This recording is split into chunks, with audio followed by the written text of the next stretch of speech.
What's up, guys? It's Kyle. It's Friday. You know what that means?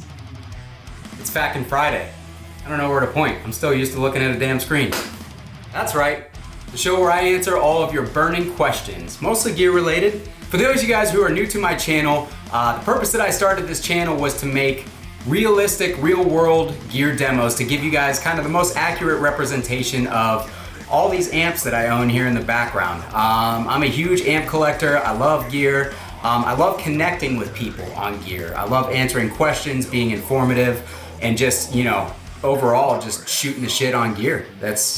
I love guitars and gear, and you know, music is my passion in life, so I figured why not create a channel where I can help some people out, maybe meet some cool people in the process, and play a lot of really nice amps. Doesn't that sound fun? So anyways, if you guys are new here, I appreciate you stopping by. All my subscribers, thank you so much. I gained a bunch over that Badlander video last week. That guy right there. And by last week, I mean like 2 days ago. But anyways, I'm psyched to have you guys here. I'm psyched for your questions. Let's get this rolling. Okay, question number one comes from my buddy Andrew Ward. Thank you, sir, I appreciate it. My question is, how do you feel about lower watt Lunchbox amps for studio use? I think they're just fine for that. I think that's actually probably their best use, in my opinion. I had a few of the Lunchbox amps a couple years ago. I ended up selling them because at the time I wasn't keeping anything that I wasn't gonna use live. The Lunchbox amps, especially the EL34 or EL84 loaded ones, they sound great at a low to medium volume, but when you push those things enough to, you know, work in a band mix without a good sound system kind of backing you up, the tubes tend to break up, they tend to fall apart, they get mushy in the power section, they get real compressed and just kind of messy sounding. So studio use, you know, where you're not trying to crank it as loud as possible or even loud enough to compete with anybody else and you're just looking to get a good tone, absolutely, man. I actually still want to get a 5153, the original Lunchbox amp again, because that thing sounded awesome. It sounded so good. And the 6505 MH was really cool too, and they're nice little portable units. So if you're taking it to record somewhere, if you've got a mobile recording studio or something, somebody needs an amp, it'd be perfect to have one of those things on hand. The next one that I would recommend is the PRS MT15. That one has big boy tubes in it, okay? So that one had 6L6s when I got it. I put EL34Bs in it. That thing sounded incredible. It hung in a band mix. I used it at a show with my 5150.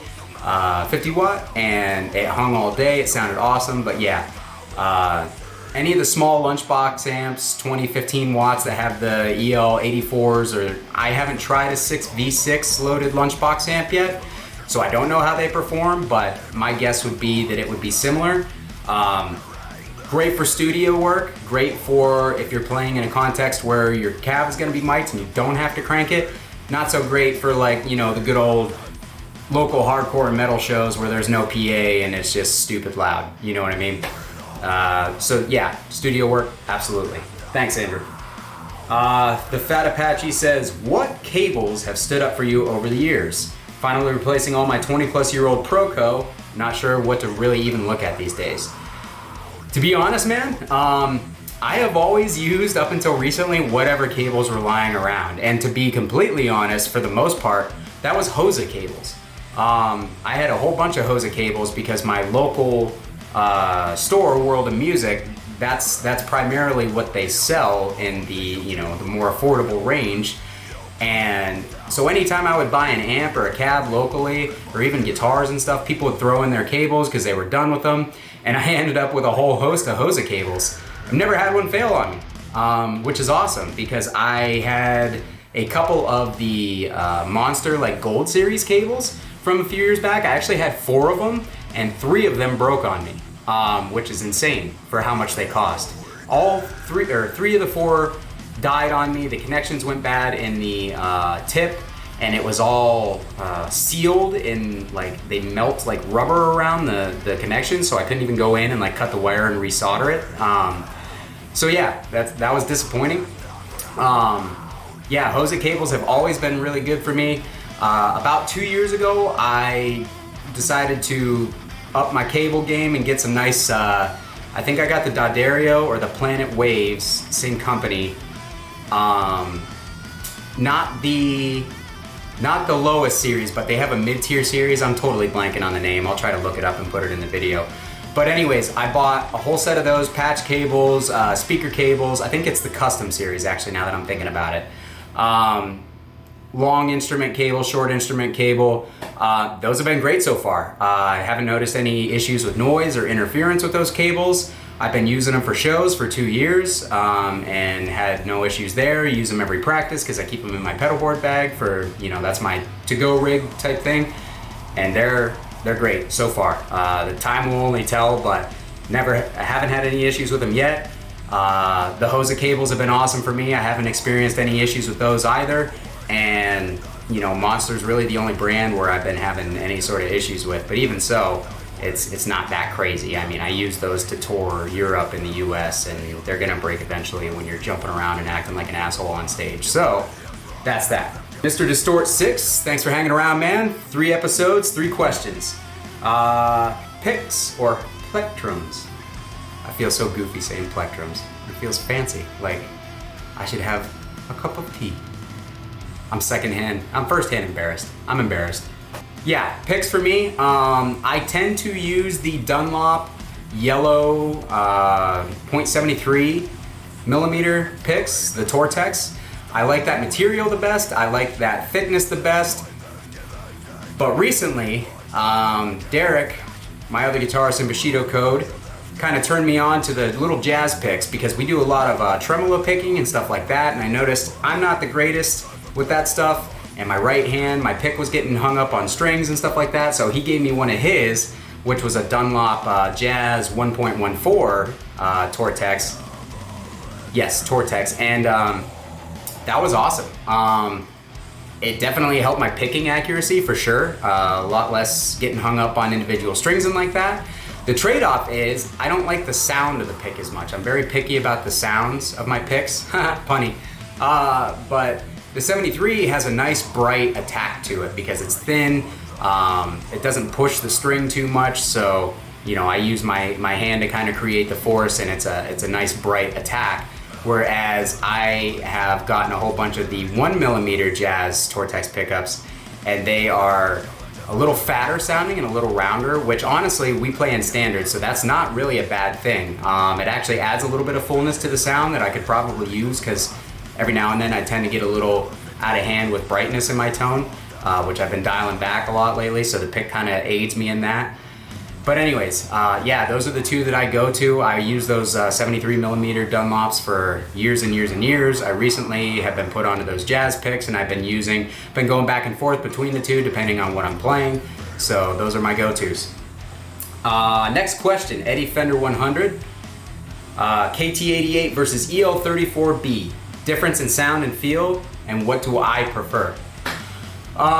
Difference in sound and feel. The KT88 is like a hi-fi tube. It's got a ton of headroom, it's got extended highs and extended lows, and it doesn't really compress. I mean, that goes in hand with the headroom, but the EL34B is basically just an EL34 with more bass response to it. But it still reacts like an EL34 where it's got a lot of mid-grind, the highs are kind of cut off. It gets real compressed once you start to push the volume. Now in certain amps, that's amazing. Any 800 style amp, that's awesome. But like if you get into the more modern metal amps, you don't really want that as much, but it really depends on the amp. So I would say if I had to make a general choice, the KT88 is just more in line with me because it's stiffer, there's more headroom. I like a good amount of highs and presence in my signal, and the EL34s can tend to kind of take some of that off. In a Marshall amp, it's fine because they have a ton of highs already, but some others not as much. So the KT88 also has a bigger bass response. It's got a big, tight bass response. You guys know how much I go on about how I want my amps to have a big yet tight, punchy bass. So KT88 for me, but EL34B works, you know, in the right amps. It sounds better than a KT88. It's all situationally dependent. So.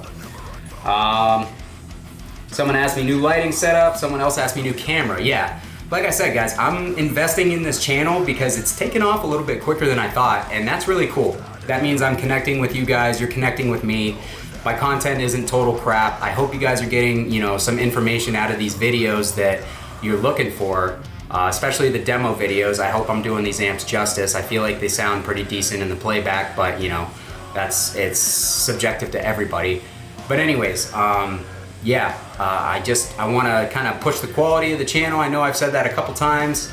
Push the content to be better quality, even my playing, everything else. I just want to give you guys the best that I can deliver, because I'm really trying to create a community of like-minded musicians who are kind of after similar things, you know what I mean? We're all here to be helping each other. I'm not really into tearing other people down. I like good positive environments, you know what I mean? The hardcore scene that I came from, there's lots of negativity and stuff like that, which, you know, that's a good vent, but that's not what I try to focus my life on. I try to focus my life on the positive, helping people out, and just overall having a really good time what I'm doing, which I've got a channel where I get to play all these sick guitars and amps, and you guys get to, you know, chime in with your thoughts and we get to talk about it. So that's super cool to me. So yeah, new cameras, new lights, all that stuff. Totally worth it for me to give you guys a better experience, and hopefully keep pushing this thing forward. Am I still playing in Represent? Yes, I play in a straight edge hardcore band that's been around forever called Represent. Yes, I'm still playing in that band, Blaine. We have a full length coming out at some point, but we've kind of, I took forever to get the guitar tracks that I recorded for the full length over to our producer, Bob, and we just haven't really done anything with it since, but keep an eye out for that if you guys follow Represent at all. What are my thoughts on the KHDK Paranormal pedal and the Ghoul Screamer? Is the Ghoul Screamer that different from a TS9? OWTG Dom. I haven't played the Paranormal pedal, but the Ghoul Screamer has actually become my #1 boost pedal, and that's another thing that Derrick turned me on to. He had one, let me borrow it for a little bit, and I was just kind of taken back by how tight yet how much bass the pedal retains. Unlike a tube screamer, which tightens everything up, it kind of neuters the lower frequencies, which in some amps that's good, you know what I mean? But that amp retains the bass, but it keeps it tight. And it's also insanely clear for a boost drive, which is huge to me. I've been, you know, clarity is a huge thing, especially now that I'm kind of playing these upper end amps like Splons and VHTs, where they have a lot of clarity. When I go back to some of the cheaper stuff, like older PVs, Mesas and stuff like that, the clarity's not there. So I've kind of like tried to make up for that with like pickups and stuff. So if I have a boost that's really clear too, that works really well on multiple amps, because there's multiple different dials on that KHDK where I can fine tune the bass lows, the lows, mids, and highs, as well as the compression. There's compression switches on there. So if I'm playing a super dry amp and I want a little bit more compression, just flip on the compression switch and it squashes it down, makes it a little bit more fluid feeling. Anyways, yeah, it's a great boost. It's worked well on every amp I've tried. It cuts less bass than a TS9. It's a lot clearer than a TS9. It has more volume output than a TS9, so it can drive your amp harder. And it's got way more options. I've had like, you know, 20 TS9 tube screamers in my possession at one time or another, and I always end up selling them because I feel like other boosts just do it better. Like, that's the classic, and it absolutely works. But I just feel like, especially now, man, I've got a high wind Direwolf that I'm really excited to demo. I'm gonna do a demo of that on my channel here shortly. Jason let me borrow that. There's just so many cool pedals on the market. I never really was a boost guy, but with all these really neat designs coming up, I'm definitely gonna start digging through them a little bit more. But yeah, the KHDK, absolutely 100% recommend it.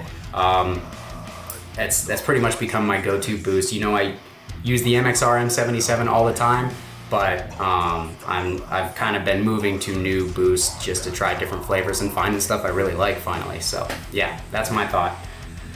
Yeah, that was actually the last question for the day, guys. So I really appreciate you stopping by and tuning in. Leave me some questions. I'm really curious to see what you guys want to hear from me, and I'm always pumped to answer your questions and get some interaction with you guys, and kind of use that on my channel to see what else I can show you that you're looking to see. So please, if you guys have questions for me, gear related, personal, doesn't matter, I'll answer whatever. Put it down in the comments, and I will definitely get to it next week. I seem to have gotten a bunch of new subscribers with the Badlander video, so that's awesome. As you guys can see, I've got it set up with my multi-watt dual rectifier, so that actually has been shot. I'm going to edit it here soon and get it up on the channel. I've got some Bushido code playthroughs coming with Derrick and I playing through our songs. I've got more bull shooting episodes recorded. I'm going to shoot out the Badlander with a 5150 Stealth, and I'm also gonna shoot it out with a Rev F rectifier here soon. So, you know, if you guys wanna see that stuff, hit the like and subscribe button so you get notifications when it goes live, because I'm gonna be trying to keep churning out a video a day like I have been for a while now, and just bringing you guys as much stuff as I can that helps you decide what gear is next for you, you know? So anyways, thanks again for tuning in. I appreciate every single one of you guys, and we'll see you next week. Leave those questions below.